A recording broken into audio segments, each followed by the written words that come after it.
director David Fincher, one of the absolute undeniable best in the game today, and easily one of the most well-known and endlessly praised talents in the industry, and for very good reason. The man is a master at what he does, and with 11 films currently under his belt, which place will each of them fall into? Time to find out.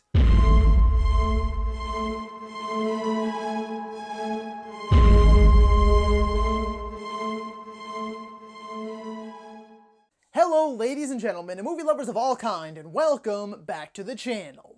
As always, I am your host, Brett Murphy, and for today's video we are going to be ranking all 11 David Fincher movies. David Fincher is one of my favorite directors of all time, possibly even in my top 3. The man knows what he's doing, he's a master of his craft, and without a doubt one of the best working today. The man hasn't made a single bad film. Well, that's not true entirely. There is one bad film which we'll touch on shortly.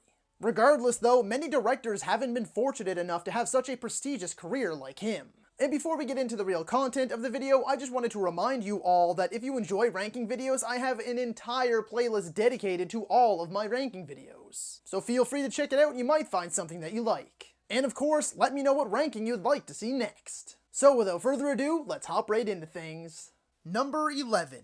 Alien 3.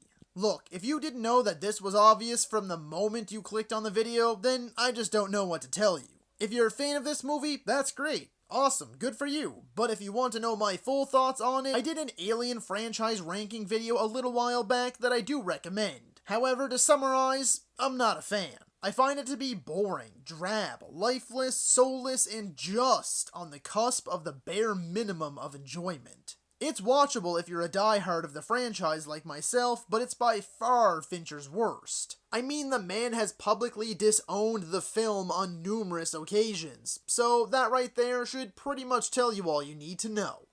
10. The Game. Upon first viewing, I was unsure how to feel about this one, and what I think it comes down to is that I feel it was an excellent premise that was very mediocre until the last 30 minutes or so. The movie hits its peak very late, but it's a hell of a peak, I must say. It really does just keep dropping bombshell after bombshell on you. Michael Douglas is fantastic as always, and Fincher wonderfully immerses the audience in the endless paranoia that our main protagonist is feeling. Again, I love the premise of this movie, and despite not loving the majority of it, I still always found myself trying to decipher what was real and what was all a part of the game. 9. Panic Room.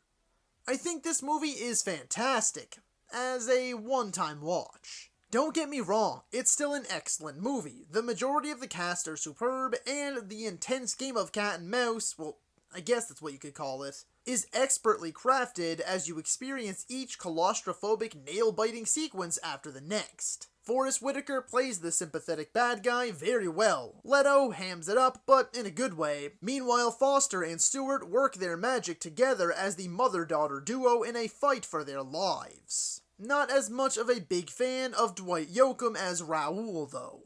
I felt he was a bit too cartoonish for me. My main issue with the movie, however, is that I feel it lacks any sort of rewatchability. It relies heavily on the tension and atmosphere, and once you know how everything plays out, you see how much the movie really leans on it. On a closing note though, those transitions and tracking shots through the house are some of the most fluid and seamless I have ever seen. 8. Mank. This movie was more of a mixed bag than I was expecting. On the one hand, there's a lot to love. I adore the overall aesthetic. The black and white, the score, the sets, the way the film is shot, and the way it sounds as they try to replicate the feeling of a 40s film, while using today's tech and meeting today's standards. The majority of the performances are wonderful, specifically Gary Oldman, Amanda Seyfried, and Lily Collins as the standouts. But, and there's a big but, I like big butts and I cannot lie. I felt the story of the film to be pretty lackluster, in the sense that it was fairly boring. It's a great premise, like The Game, but the execution fell flat. As the movie felt more like a biopic for Herman J. Mankiewicz over the span of a decade or so, instead of solely focusing on the development of Citizen Kane. Again, lots to love, but I was underwhelmed overall. 7.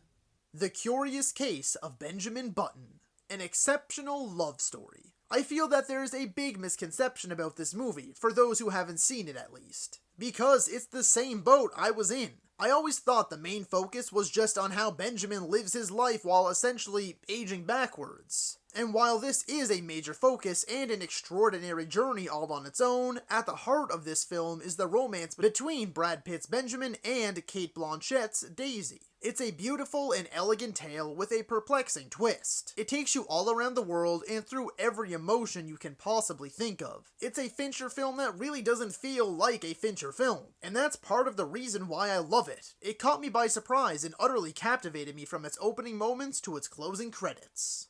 6. Gone Girl.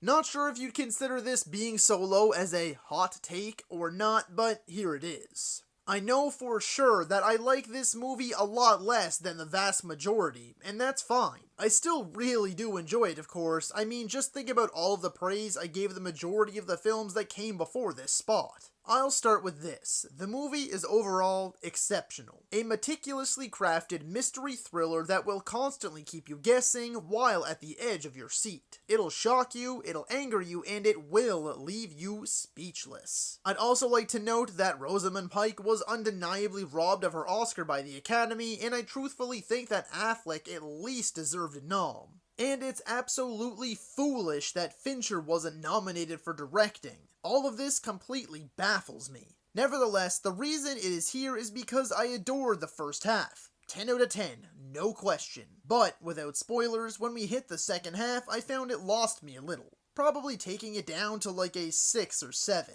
So it ends up around, say, an 8 overall. That's kind of where I sit with this one. Hold on there for just a quick second. If you're enjoying the video, don't get stuck on the 85%. 85%? Oh, come on, folks. We got that down below the 80 mark, and now it's back up to 85. No. That's not what's supposed to happen. Keep plugging away. Tell your friends, tell your family. If you're enjoying the video, please hit that subscribe button. It would be a huge help to myself and my channel, and I would greatly appreciate it.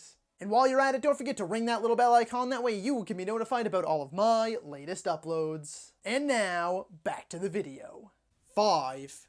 The Girl with the Dragon Tattoo. When your movie opens up with a kick-ass remix of Led Zeppelin's Immigrant Song in an opening sequence modeled off of what the artist thought the main character's nightmares would look like, you know you're in for a treat. Fincher took it upon himself to bring this best-selling Swedish novel and highly successful Swedish film series to American audiences. And it completely blew me away.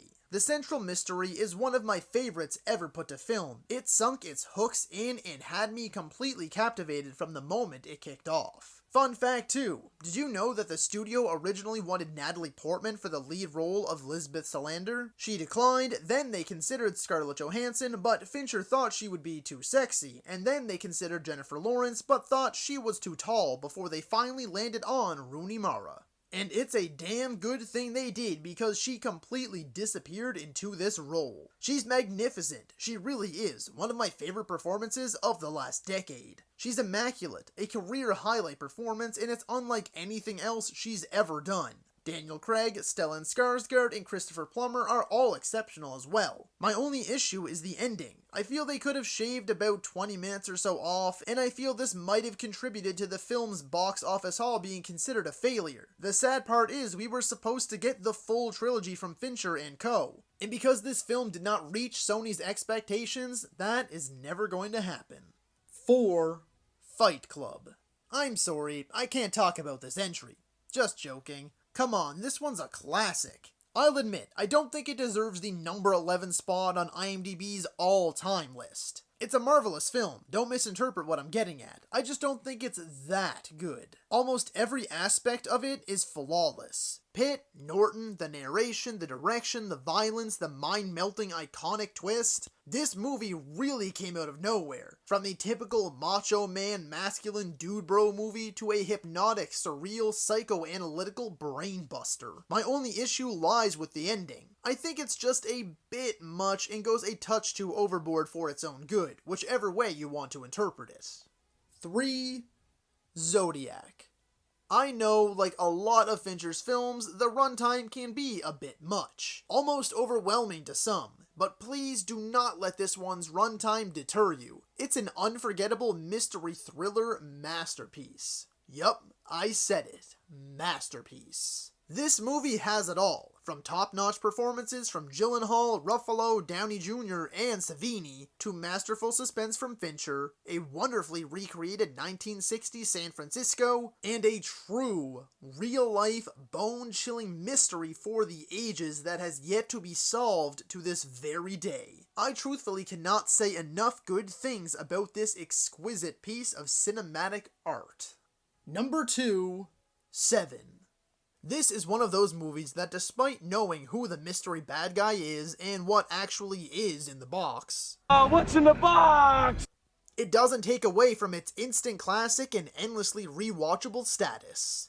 After a series of brutal, stomach-turning, barbaric murders based on the 7 deadly sins begin to take place, who better to put on the case than everybody, including David Fincher's favorite Brad Pitt and Morgan freaking Freeman. This movie will constantly keep you on your toes with its twists, turns, and merciless killings, as you tag along with this lead duo of partnered detectives as they attempt to track down this relentless zealot maniac. A truly outstanding movie from start to finish, and after multiple rewatches, I have yet to find a single flaw. And I know there's a certain someone in this movie that we're not supposed to discuss, but come on, they're barely in it, and it doesn't take away from the overall magnificence of the film as a whole.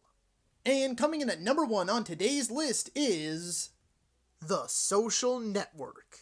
This one took a lot more thought than I expected. I was really stuck between the top 3. Hell, the top 5 was tough. But I landed on this one because I've rewatched it by far the most out of Fincher's entire filmography, and I am still not sick of it. Just like I said with Seven, I have yet to find a single flaw, not even a tiny little nitpick. From its superb performances, with Eisenberg as the clear standout in my eyes, but Garfield, no, not the cat, not very far behind. Actually, even Justin Timberlake really gives these two a run for their money. From its expertly crafted dialogue, its mesmerizing score by Trent Reznor and Atticus Ross, and its overall story chronicling the rocky, uphill battle and very questionable rise of the social media mega hit, Facebook. There aren't enough words to describe what a masterpiece this film is. I can never get enough of it, and there truly aren't any others out there quite like it. While Fincher has done some truly unparalleled work, this one takes the cake. So that is all for today's video, folks. Be sure to let me know down in the comments if you agree or disagree with my ranking.